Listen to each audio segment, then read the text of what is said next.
This is Mesa, and usually everybody loves her for her you know what I mean? But what if I told you that there is a second super duper strong build with her that 95% of players will probably have never used, but it still absolutely demolishes everything? That's right, baby! In this video, we're gonna talk about exactly that. Very quick disclaimer before we jump in, this video right here is not a full breakdown of Mesa and everything she can do. If that's what you're looking for, then you will find multiple videos about those topics on my main channel. But this video today is mainly an addition to my updated Mesa guide that I also uploaded today on my main channel. So we're only going to talk about the things that matter for this build in specific. First of all, a quick breakdown of her abilities, but only those that matter for the build today. Skill number 3 is called Shadow Shield, and what this one does is, it gives you up to 95% damage reduction and redirects a bit of the damage that you take towards the enemy that inflicted it. The damage redirection, we completely don't care about that because it is abysmally low. However, the 95% damage reduction is very nice. It should be said though that this damage reduction only applies to bullets, whereas melee attacks, AoEs, and explosions and such do still hit you for the full damage and do big time ouch, as you can also see here. So you still need to pay attention what's going on screen. Skill number 2 is a little bit of a damage bonus that also occasionally jams enemy weapons in a close vicinity to you. This right here is your damage output without it, and if you switch it on, you deal more damage. It's actually kinda nice to have, and if there are teammates in your squad, then a second instance of that buff is going to be created and jumps between them, bestowing them occasionally with the same damage bonus too.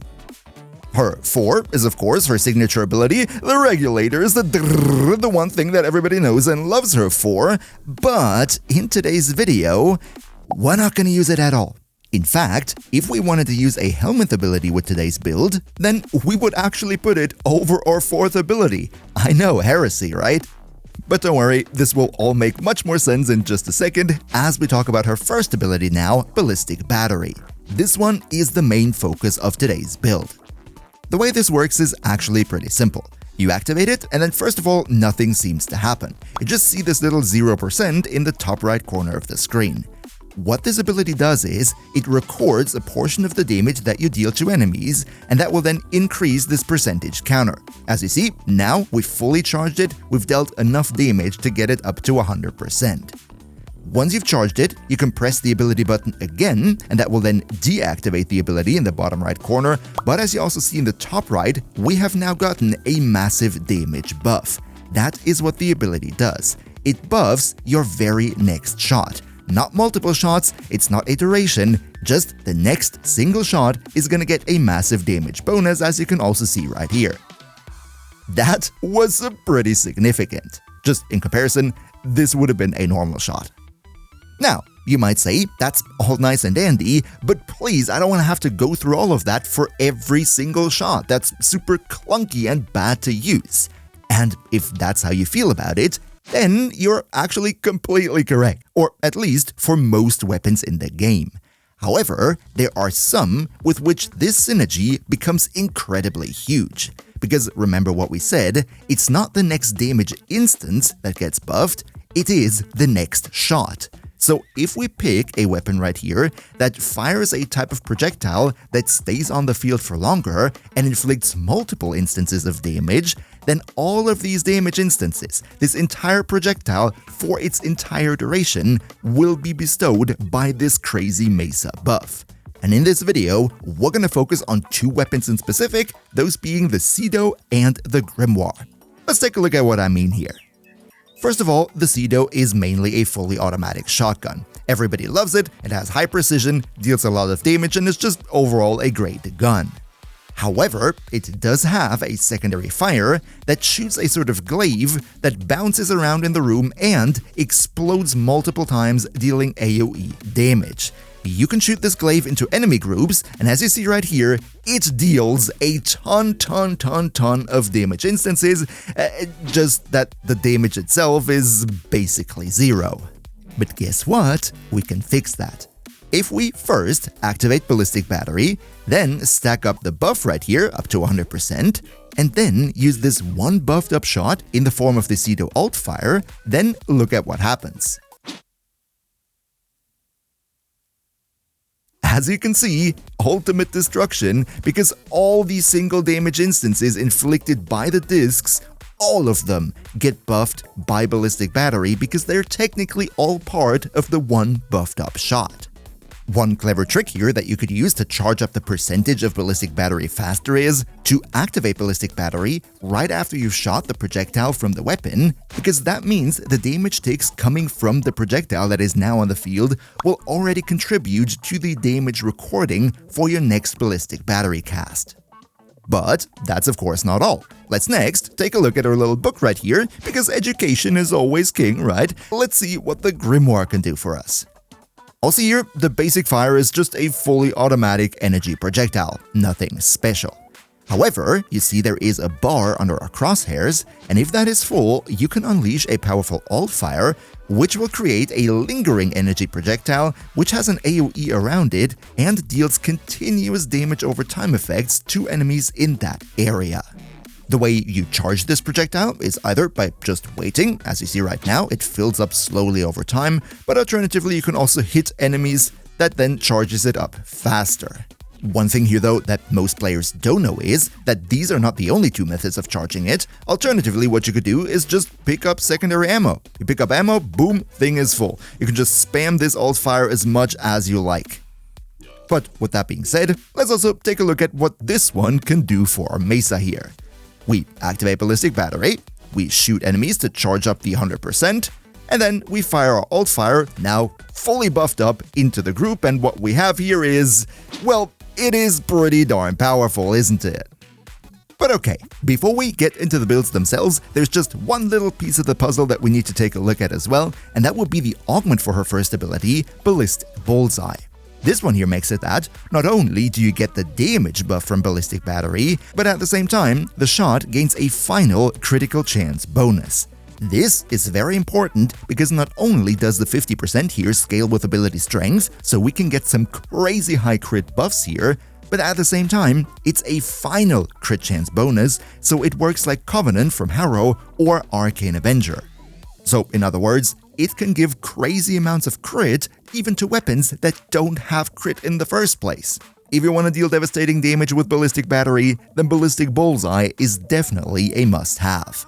And as always, if you could leave a quick like for the video, that would be super nice because it helps me big time with the YouTube algorithm. Cheers so much for your support. But now that we talked about the whole synergy and how it works, let's dive into how to actually build Mesa. First of all, as we previously said, if you want to use a helmet ability, you would put that over your 4 because we don't need the regulators for this build, but I personally didn't even choose a helmet because this build really doesn't need it. Of course, if you wanted to, you could always go for Roar that gives you more damage, or for Nourish, which gives you more viral and priming and energy and everything. The standard helmet abilities that always work for everything, you can definitely put them in here, but you don't need them. In addition to that, one thing that might also be worth it would be a grouping ability, like Pull or maybe Chorus and Snare, with which you can pull enemies together and then fire whatever AoE weapon you have into that. That might give you a bit of group clearing capabilities, but also here it's not needed. For the Archon shards, on my Mesa, of course, I have the orange ones that gives me more crit to my secondary weapons. This is mainly for the regulator builds that I run on her though, not for this one right here. So really, for this build, you can put whichever Archon shards you want. You can use the red ones for more ability strength, because more ability strength means more damage and all, right? You can use the green ones if you want to do armor stripping. You can use the purple ones if you want electricity damage, or you want equilibrium effects, casting speed, whatever it is, use whatever you like. This synergy does not need anything specific.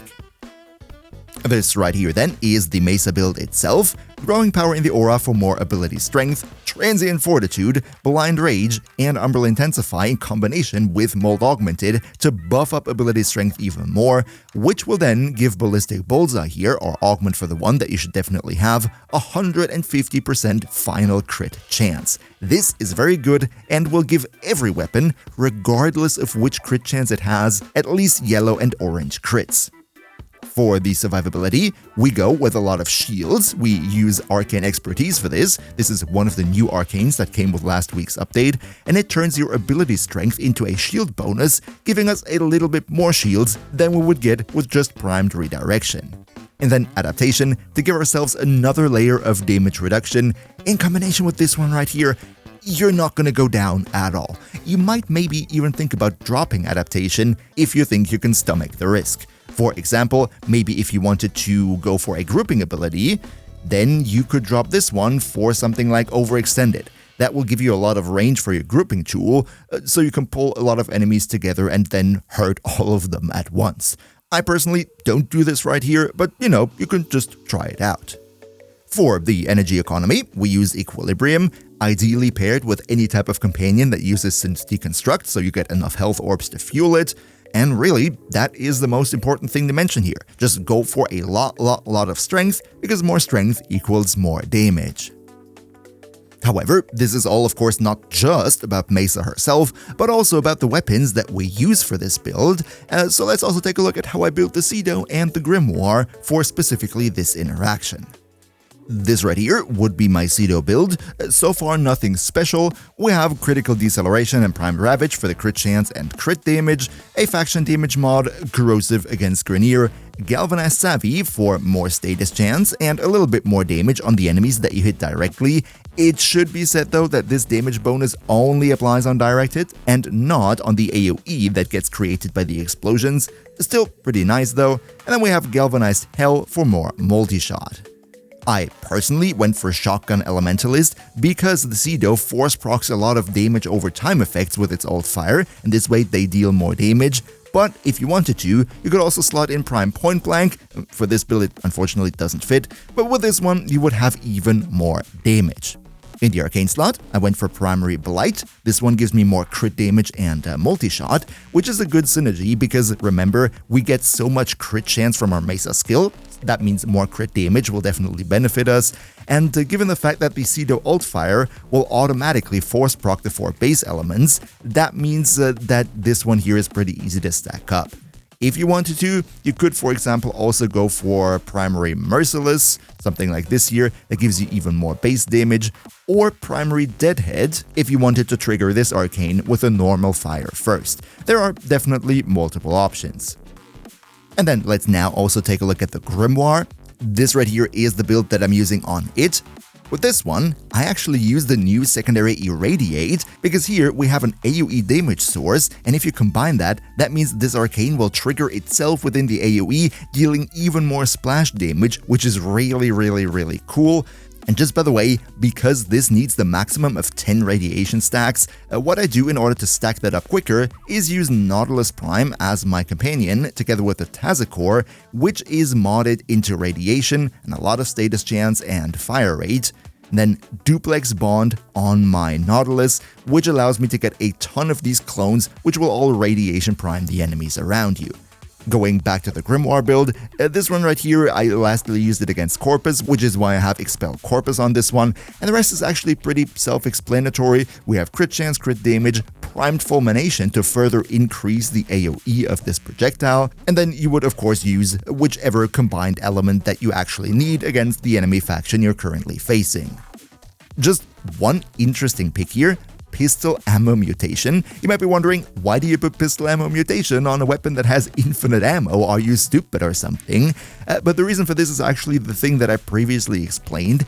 Picking up ammo charges your alt fire, so with an ammo mutation mod, you get the alt fire up much faster.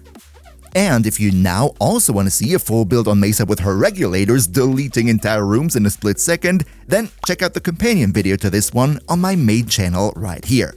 See you guys in the next one, and until then, as always, good loot.